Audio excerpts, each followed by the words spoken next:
कथा के अनुसार अमरपुर नगर में एक धनी व्यापारी रहता था। दूर दूर तक उसका व्यापार फैला हुआ था। नगर में उस व्यापारी के सभी लोग मान सम्मान करते थे। इतना सब कुछ होने पर भी वह व्यापारी अंतर्मन से बहुत दुखी था, क्योंकि उस व्यापारी को कोई पुत्र नहीं था। दिन रात उसे एक ही चिंता सताती रहती थी कि उसकी मृत्यु के बाद उसके इतने बड़े धन और संपत्ति का कौन संभालेगा। पुत्र पाने की इच्छा से वह व्यापारी प्रति सोमवार भगवान शिव की व्रत पूजा क्या करता था। सायंकाल व्यापारी शिव मंदिर में जाकर भगवान शिव के सामने घी का दीपक जलाया करता था। उस व्यापारी की भक्ति देखकर एक दिन पार्वती ने भगवान शिव से कहा, हे प्राणनाथ, व्यापारी आपका सच्चा भगत है। कितने दिनों से यह सोमवार व्रत और पूजा नियमित कर रहा। भगवान आप इसकी की मनोकामनाएं अवश्य पूर्ण करें। भगवान शिव ने मुस्कुराते हुए कहा, हे पार्वती, संसार में सबको उसी कर्म के अनुसार फल की प्राप्ति होती है। प्राणी जैसा कर्म करते हैं वैसा ही फल प्राप्त होता है। इसके बावजूद पार्वती जी नहीं माने। उन्होंने आग्रह करते हुए कहा, नहीं प्राणनाथ, आपको इस व्यापारी की इच्छा पूरी करनी ही पड़ेगी। यह आपका अनन्य भगत है। प्रति सोमवार आपका विधिवत व्रत रखता है और पूजा अर्चना के बाद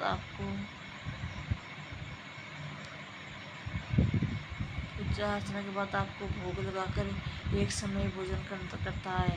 आपको इस पुत्र प्राप्ति को वरदान देना ही होगा। पार्वती का इतना आग्रह देखकर भगवान शिव ने कहा, तुम्हारे आग्रह पर मैं इसी व्यापारी को पुत्र प्राप्ति का वरदान देता हूँ, लेकिन इसका पुत्र 16 वर्ष की से अधिक जीवित नहीं रहेगा। उस रात भगवान शिव ने स्वप्न में व्यापारी को दर्शन देकर पुत्र प्राप्ति का वरदान दिया। उसके पुत्र के 16 वर्ष तक जीवित रहने की भी बात बताई।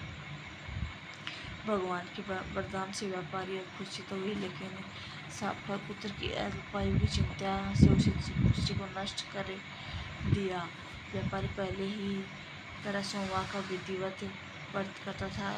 कुछ महीने पश्चात उसे घर में अति सुंदर पुत्र प्राप्त हुआ। पुत्र जन्म के बाद व्यापारी घर में खुशियां भर गई। बहुत धूमधाम से पुत्र जन्म का समारोह मनाया गया। व्यापारी को पुत्र जन्म की अधिक खुशियां नहीं हुई, क्योंकि उसके पुत्र के अल्पायु के रहस्य का पता था। वैसे में वह यह रहस्य घर में किसी को नहीं मालूम था। विद्वान ब्राह्मण उस पुत्र का नाम अमर रखा। जब अमर 12 वर्ष का हुआ तो शिक्षा के लिए उसे वाराणसी भेजने का निश्चय लिया। व्यापारी ने अमर को मामा दीपचंद को बुलाया और कहा कि अमर को शिक्षा प्राप्त करने के लिए वाराणसी छोड़ाओ। अमर अपने मामा के साथ शिक्षा प्राप्त करने के लिए चल दिए। रास्ते में जहाँ भी अमर और दीपचंद रात्रि का विश्राम भी ठहरते, वहीं योग और ब्राह्मण को भोजन कराते थे। लंबी यात्रा के बाद अमर और दीपचंद एक नगर में पहुंचे। उस नगर में राजा की कन्या के विवाह की खुशी में पूरे नगर को सजाया गया था। निश्चित समय पर बारात आ गई थी, लेकिन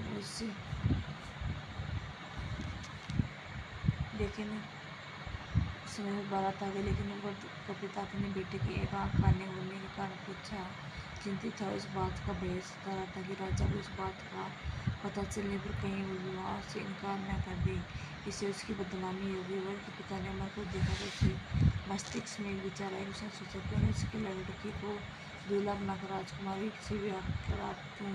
विवाह के बाद हम धन से देकर विदा कर दूंगा और राजकुमारी को अपने नगर में ले जाऊंगा। वर के पिता इस संबंध में अमर और दीपचंद ने बात की।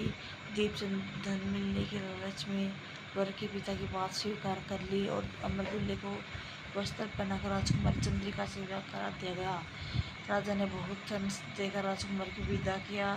अमर जब लौट आया रहा था, सच नहीं छिपा सका और उसने राजकुमारी की ओढ़नी पर लिख दिया, राजकुमारी चंद्रिका, तुम्हारा विवाह तो मेरे साथ हुआ है, मगर वाराणसी शिक्षा प्राप्त करने जा रहा हूँ।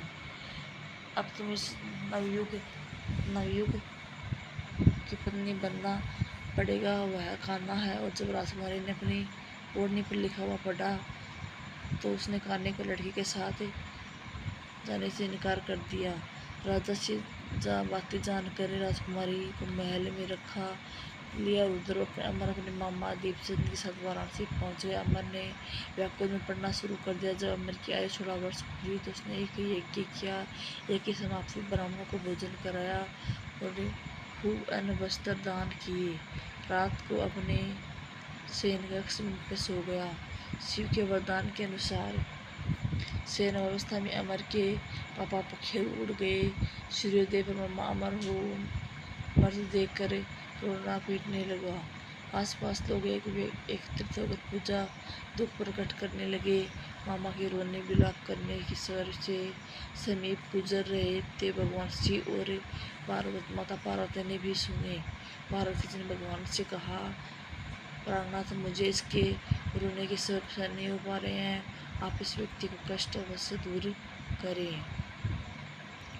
भगवान शिव ने पार्वती जी के साथ अदृश्य रूप में समीप जाकर अमर को देखा तो पार्वती जी से बोले, पार्वती, ये तो उस व्यापारी की पुत्र है, ये तो उस व्यापारी का पुत्र है। मैं इसे 16 वर्ष की आयु का वरदान दिया था, इसकी आयु पूरी हो गई है। पार्वती फिर भगवान शिव से निवेदन किया, हे प्राणनाथ, आप इस लड़के को और जीवित करें, नहीं तो इसके साथ पिता पुत्र की मृत्यु के कारण रो रो कर अपने प्राणों का त्याग कर देंगे। इस लड़के का पिता तो आपका परम भगत है,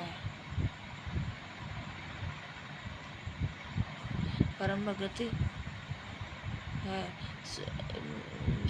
वर्षों से सोमवार का व्रत करता हुआ आपको भोग लगा रहा है।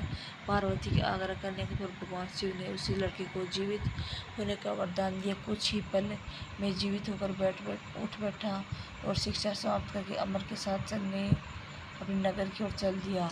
दोनों चलते हुए उस नगर में पहुंचे जहाँ अमर का विवाह हुआ था। उस नगर में भी अमर ने यज्ञ का आयोजन किया। समीप से गुजरते नगर ने राजा यज्ञ का आयोजन किया तो राजा ने अमर को तुरंत पहचान लिया। यज्ञ समाप्त होने पर राजा अमर और उसके मामा को महल में ले गया और कुछ दिनों बाद महल में रखकर बहुत सा धन वस्त्र देकर राजकुमारी के साथ विदा किया। रास्ते में सुरक्षा के लिए राजा ने बहुत ही सैनिकों को भी साथ भेजा। दीपचंद ने नगर में पहुंचे ही एक दूत को घर भेजकर अपने आगमन की सूचना भेजी। अपने बेटे अमर की जीवित होने की वापस लौटने की सूचना से बहुत प्रसन्न हुआ। व्यापारी ने अपनी पत्नी के साथ स्वयं को एक कमरे में बंद रखा था। भूखे प्यासे रहकर व्यापारी और उसकी पत्नी बेटे की प्रतीक्षा कर रही थी। उन्होंने प्रतिज्ञा कर रखी थी कि उन्हें बेटे की मृत्यु का समाचार मिला तो अपने प्राण त्याग देंगे। व्यापारी अपनी पत्नी और मित्रों के साथ नगर के द्वार घर पहुंचा। अपने बेटे के विवाह का समाचार सुनकर पुत्रवधू राजकुमारी चंद्रिका को देखकर खुशी का ठिकाना न रहा। उसी रात भगवान शिव ने व्यापारी के सहकर्मियों को कहा, हे श्रेष्ठी, मैं तेरे सोमवार के व्रत करने और व्रत कथा सुनने से प्रसन्न होकर तेरे पुत्र की लंबी आयु प्रदान की है। व्यापारी बहुत प्रसन्न हुआ। सोमवार का व्रत करने से व्यापारी घर में खुशियाँ लौट आई। शास्त्र में लिखा, जो स्त्री पुरुष सोमवार का विधिवत करते हैं और व्रत कथा सुनते हैं, उनकी सभी मनोकामनाएं पूरी हो जाती हैं। हर हर महादेव।